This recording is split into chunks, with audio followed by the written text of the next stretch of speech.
Okay, mga Kaolins, mao din ni ato ang bagong plano nato sa atong bagong project. Yeah. Proposed 3-story residential building sa Vista Grande Subdivision, Candolawan, Bulacau. Mao na ang plano. Okay. Ito second floor plan layout, ang atong lighting layout. Mao ni siya atong gitawag na to nga partial plano, kay anytime pwede mo usbon sa atong architect atong plano. Mo na siya gitawag og Mao ni siya atong partial nga plano. temporary pa yan. Floor plan layout sa atong power. Ano siya? Yeah, atong lighting mo ni sa second floor.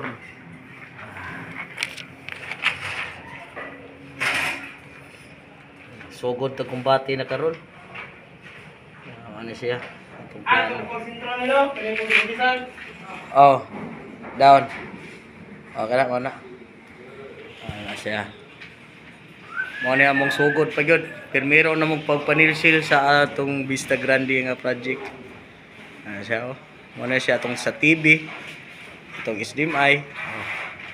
Kana siya, switch na to sa entrance sa kwarto.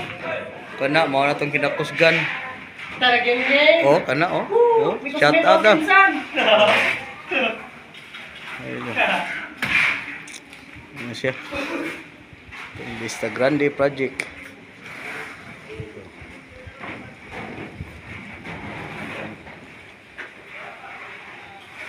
Tingkiriya pati inita. Oh. Ini. Oh. Mana ni siya? First day of work. So, sa mga viewers na to, subscriber. Subscribe na lang para updated sa atong project na atong gisugdan. Adlaw-adlaw mag-post ang video ani sa atong project sa Vista Grande. So, mo na siya mong pinaka-entrada sa So, sa sunod na po na to nga video.